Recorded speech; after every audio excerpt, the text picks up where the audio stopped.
రాష్ట్ర వ్యాప్తంగా మహిళా విభాగ సమావేశానికి అధ్యక్షత వహిస్తున్న వరదు కళ్యాణి గారికి, అలానే ఈ కార్యక్రమానికి విచ్చేసిన మహిళామణులు, మహిళా మహారాణులందరికీ కూడా నా ధన్యవాదాలు తెలియజేస్తున్నాను. ఈరోజు మొన్న జరిగిన మహానాడులోని లోకేష్ గారు కేంద్రంలో 33% రిజర్వేషన్ మహిళలకి, ఎమ్మెల్యేలకి, ఎంపీలకి ఇచ్చినా ఇవ్వకపోయినా కానీ ఈసారి తెలుగుదేశం పార్టీ ఖచ్చితంగా మహిళలకు 33% రిజర్వేషన్ ఇస్తామని చెప్పారు.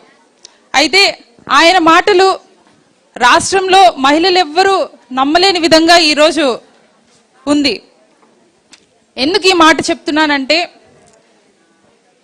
సాక్షాత్తు పార్లమెంటు సాక్షిగా ఈరోజు మహానాడులో ఎవరైతే మహిళలు నిలబడి జగనన్న గురించి మాట్లాడారో ఆ మహిళలందరూ కూడా 33% రిజర్వేషన్ అనగానే పార్లమెంట్ గ్యాలరీకి వచ్చేసారు.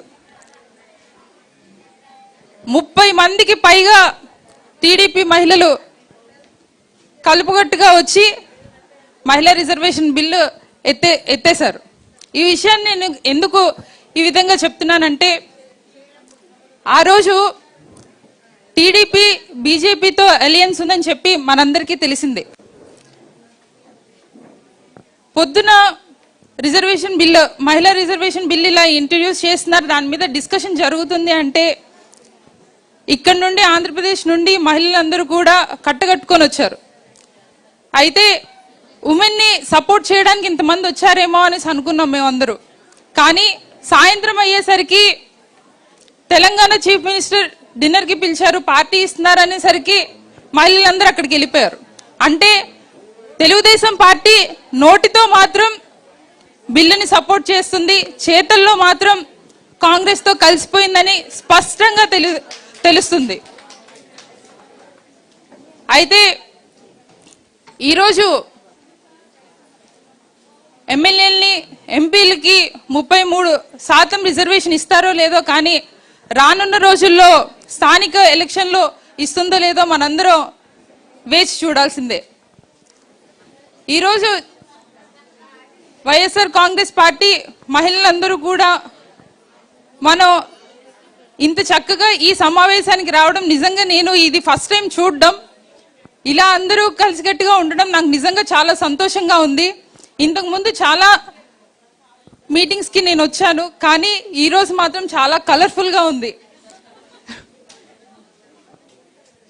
అయితే ఈ 50% రిజర్వేషన్ అన్నది 2011లోనే బిల్ పాస్ అయినప్పటికీ 2014 నుండి 19 వరకు తెలుగుదేశం పార్టీ అధికారంలో ఉన్నా కూడా దాన్ని ఇంప్లిమెంట్ చేయలేక ఫెయిల్యూర్ అయ్యారు.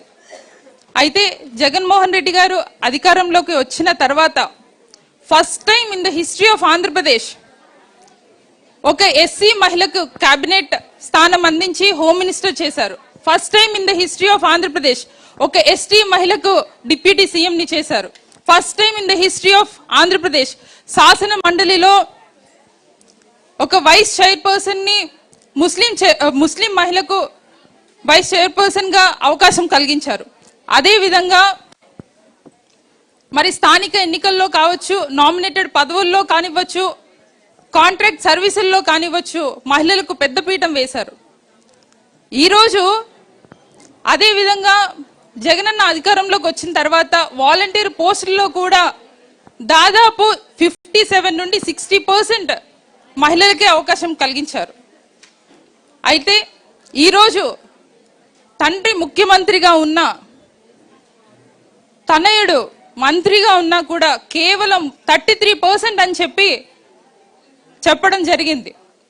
జగనన్న 50% రిజర్వేషన్ ఇస్తాము అన్నప్పుడు ఈ తల్లిదండ్రులు ఇద్దరు పడుకున్నారా అని చెప్పి, లేకపోతే ఎక్కడైనా దాక్కున్నారా అని చెప్పి ఈ సందర్భంగా ప్రశ్నిస్తున్నాను. ఈరోజు జగనన్న 50% ఇచ్చిన తర్వాత మేల్కొని మేము 33% రిజర్వేషన్ ఇస్తాము అని చెప్పడం జరిగింది. ఒక్కసారి మీ చరిత్ర మీరు చూసుకుంటే మీ వ్యాఖ్యల్లో ఆడపిల్లగా ఎవరైనా పుడతారా అన్న చెప్పిన వ్యాఖ్యలు కూడా మీరు గుర్తు చేసుకోవాలని చెప్పి ఈ సందర్భంగా తెలియజేస్తున్నాను. అట్లాంటి రెస్పెక్ట్ ఒక ఉమెన్కి ఇచ్చి ఈరోజు ఉమెన్కి పెద్దపీట వేస్తాము, గౌరవం ఇస్తాము, ఈక్వల్ ఇంపార్టెన్స్ ఇస్తాము అని చెప్తే రాష్ట్రంలో వినడానికి ఎవ్వరూ లేరని చెప్పి ఈ సందర్భంగా తెలియజేస్తున్నాను.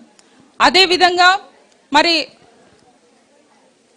ఇవన్నీ చెప్పిన మాటలన్నీ కూడా మాటల్లోనే కాకుండా చేతల్లో కూడా చూపిస్తారేమో అని మనందరం వేచి చూద్దాము.